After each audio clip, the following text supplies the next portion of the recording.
रिश्तों की ऐसी उलझन जो पूरे उज्जैन में चर्चा का विषय बन गई है। उज्जैन के पन्नगर से सामने आया है रिश्तों का सबसे फिल्मी मामला, जहां सगाई तो बच्चों की होनी थी लेकिन माँ बाप ही प्रेमी युगल बन भाग निकले।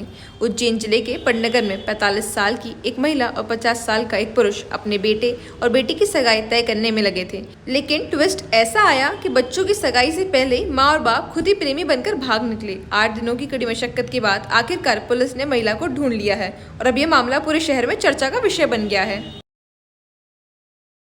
जी सर, बताएं, एक 45 वर्षीय महिला की गुमशुदगी दर्ज हुई थी, क्या है पूरा मामला? थाना बड़नगर क्षेत्र में 8 दिन पूर्व एक 45 वर्षीय महिला की गुमशुदगी की दर्ज हुई थी, जिसको तलाश किया गया। तलाश के दौरान आज उपस्थित हुई जांच के दौरान ये पता चला है कि वो महिला, जिसके 18 से 20 वर्ष के 2 बच्चे हैं, वो पति भी है, इनको छोड़ के एक 50 वर्षीय पुरुष के साथ चली गई थी। पुरुष भी उपस्थित हुआ है। जांच के दौरान ये पता चला है कि जो महिला है इसकी इनका लड़का था और जो पुरुष है 50 वर्षीय, उनकी लड़की थी। इनकी आपस में सगाई की बात हो रही थी। पुरुष और महिला के लड़का लड़की थे, लेकिन उनकी तो सगाई हो नहीं, उसके बजाय जो महिला है, ये महिला उस पुरुष के साथ चली गई।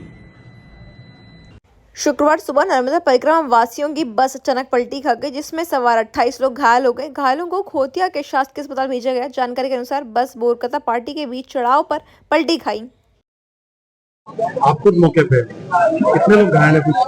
जी देखिए, आज बड़वानी जिले के पांचोल विधानसभा के हमारा खेतिया बोकाटा मार्ग है। यहाँ पर हमारे घाटा बिल्लो पिपलिया जो इंदौर के आसपास के नर्मदा परिक्रमावासी है, जो कि नर्मदा परिक्रमा पे निकले हुए थे, जो आज मेरा खेतिया थाने के अंतर्गत अभी मेरी बाइगोर पंचायत है, बाइगोर पंचायत में के अंतर्गत ये बस अनियंत्रित होके डिवाइडर से टकराई है और जिससे वो पलटी खाई है, जिसमें 50 से अधिक परिक्रमावासी सवार थे। परिक्रमावासी को सारे यहाँ के सरपंच, जनपद सदस्य, सारे नागरिकों के द्वारा यहाँ सब आकर हम बस के पास पहुंचे सारी टीम के साथ, और बस के कांच तोड़े, कुछ तोड़े, तोड़ ताड़ के सभी जो जितने घायल थे उनको हमने हमारे 5 लेवल के खेतिया के, अपने बोकराटा के, पार्टी के सारे जन कार्यकर्ता नागरिकों द्वारा निकाला गया और वहां के स्वास्थ्य विभाग के सारे एम्बुलेंस बुलाए हमने। सारे को लगभग निकाल के हमने खेतिया हॉस्पिटल पहुंचाया है, कुछ को पंचल पहुंचाया है। ऐसे सारे घायलों को अस्पताल पहुंचाने का काम करा है। और अभी एक का हाथ फंसा हुआ है, जो कि हम लोग कोशिश कर रहे हैं उसको निकालने की, व्यवस्थित हो, लेकिन हाथ फंसने का निकाले। अभी ट्रेन आ रही है, उसको हम बहुत जल्दी उसको निकाल के हम हॉस्पिटल पहुंचाएंगे। कोई क्लैरिटी कहानी हुई है?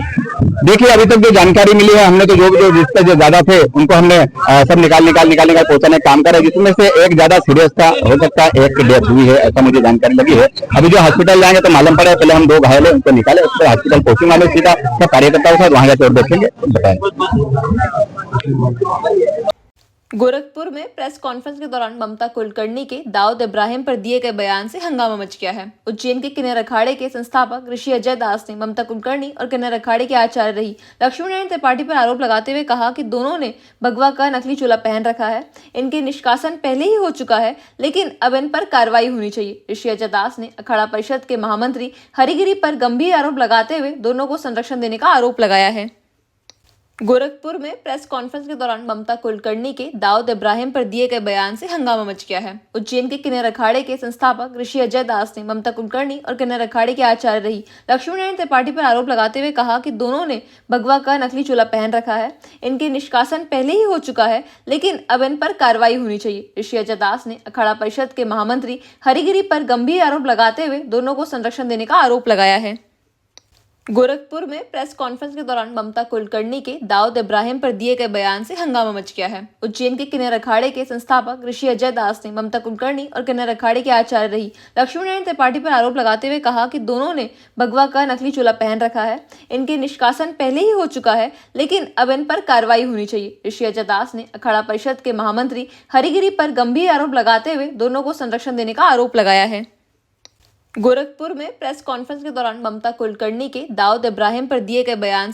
उज्जैन में प्रधानमंत्री मुख्यमंत्री केंद्र राष्ट्र के लौह पुरुष सरदार वल्लभ भाई पटेल की 150वीं जयंती के उपलक्ष्य में आज राष्ट्रीय एकता दिवस पर उज्जैन में रन फॉर यूनिटी का शानदार आयोजन किया गया।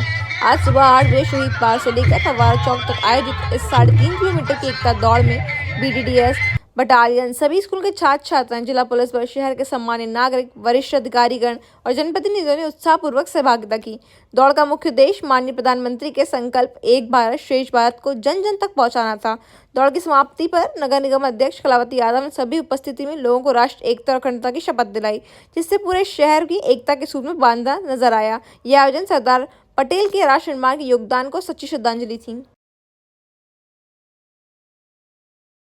माननीय मुख्यमंत्री जी और प्रधानमंत्री जी के निर्देशानुसार आज सरदार पटेल जी हमारे भारत के लौह पुरुष की 150वीं जयंती के उपलक्ष्य में उज्जैन में आज शहीद पार्क से लेकर फव्वारा चौक तक आज प्रातः 8 बजे रन फॉर यूनिटी का आयोजन किया गया। इसमें हमारे PTS बटालियन, सभी स्कूल, हमारा जिला पुलिस बल, हमारे शहर के सम्मानीय नागरिक, सभी वरिष्ठ अधिकारीगण, सभी जनप्रतिनिधिगण ने बढ़ चढ़ के हिस्सा लिया। ये करीब 3.5 किलोमीटर की दौड़ थी और जैसा कि माननीय प्रधानमंत्री जी हम सभी को नारा दिया, एक भारत श्रेष्ठ भारत के संकल्प के साथ ये दौड़ को आज यहाँ पर समापन किया गया। माननीय नगर निगम अध्यक्ष जी श्रीमती कलावती यादव जी के द्वारा हम सभी को आज राष्ट्रीय एकता दिवस पर एकता के लिए शपथ दिलाई गई, जिसमें कालिदास समारोह की शुरुआत से पहले शुक्रवार को मंगल कलश यात्रा शिप्रा नदी के रामघाट से शुरू हुई। यात्रा कालिदास अकादमी परिसर में जाकर समाप्त हुई। इस दौरान महाराष्ट्र, छत्तीसगढ़, मध्य प्रदेश के कलाकारों ने सांस्कृतिक प्रस्तुतियां दी। मंगल कलश यात्रा के तहत सुबह शिप्रा नदी के रामघाट पर कलश पूजन कार्यक्रम आयोजित किया गया। इसमें कालिदास अकादमी के निदेशक गोविंद गंदे, डॉक्टर शैलेंद्र कुमार, श्रीपाद जोशी, राजेश कुशवाहा और रूपम मानी सहित अन्य लोग शामिल हुए। पूजन के बाद यात्रा महाकाल मंदिर पहुंची, जहां कलश का पूजन कर भगवान महाकाल से आशीर्वाद दिया गया। यात्रा गुद्दी चौराहे होते हुए गोपाल मंदिर, नई सड़क, चामुंडा माता चौराहा, टावर चौक और 3 बत्ती चौराहे से होते हुए कालिदास अकादमी पहुंची। अकादमी में कलश स्थापित किया गया। यात्रा के दौरान शहर में बड़ी संख्या में स्वागत मंचों से कलश यात्रा का स्वागत किया गया। यात्रा में स्कूली बच्चे भी शामिल हुए। अलग अलग राज्यों से आए दल पारंपरिक नृत्य, बैंड बाजा और विभिन्न सांस्कृतिक झांकियों के साथ शामिल हुए। कालिदास समारोह